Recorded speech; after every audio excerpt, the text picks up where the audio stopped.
उर्दू भाषा का विकास भारत में हुआ है, सल्तनत काल में हुआ है और सैनिकों की छावनी में हुआ है। सैनिकों की छावनी में अरबी बोलने वाले सैनिक भी रहते थे, फारसी बोलने वाले सैनिक भी रहते थे और हिंदी बोलने वाले सैनिक भी रहते थे। परिणाम स्वरूप सैन्य छावनियों में एक मिली जुली भाषा बोली जाने लगी थी। ऐसी भाषा जिसमें अरबी के भी शब्द थे, फारसी के भी शब्द थे और हिंदी के भी शब्द थे। इसी मिली जुली भाषा को उर्दू कहा गया।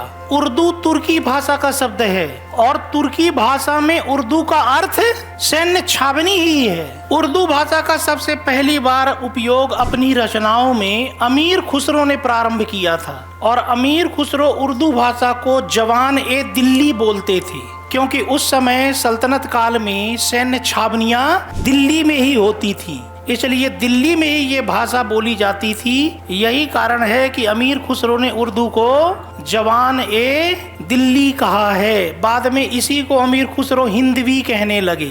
तो उर्दू भाषा का विकास कहाँ हुआ था? भारत में हुआ था। लेकिन जब भारत और पाकिस्तान का विभाजन हुआ तो पाकिस्तान के समक्ष एक बहुत बड़ा प्रश्न था कि वो राष्ट्रभाषा के रूप में किस भाषा को अपनाए।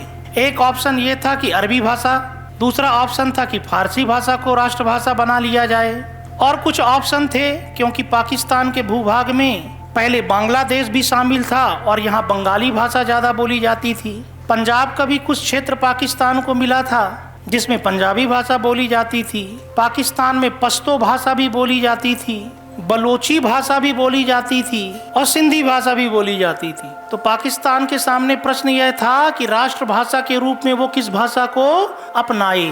पाकिस्तान ने अरबी भाषा को नहीं अपनाया, क्योंकि अरबी अरब देश में बोली जाने वाली भाषा है और पाकिस्तान यदि अरबी भाषा को अपनी राष्ट्रभाषा बनाता तो सऊदी अरब की राजनीति का प्रभाव हमेशा पाकिस्तान पर बना रहता। पाकिस्तान ने फारसी को भी अपनी राष्ट्रभाषा नहीं बनाया, क्योंकि ईरान का प्रभाव पाकिस्तान पर बना रहता।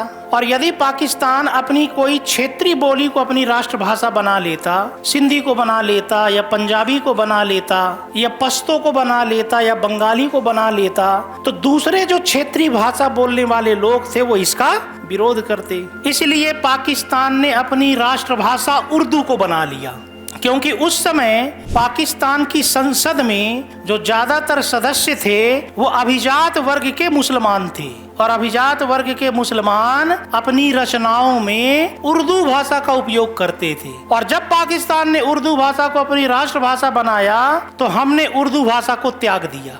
आज हमारे देश में उर्दू भाषा में ना तो बहुत ज़्यादा रचनाएं लिखी जाती हैं, न ज़्यादातर लोग आम बोलचाल के रूप में उर्दू भाषा का इस्तेमाल करते हैं, जबकि ये उर्दू भाषा का विकास हमारे देश में हुआ था, भारत में हुआ था। तो उर्दू भाषा आज नदारत रह गई, क्योंकि उसे पाकिस्तान ने अपना लिया।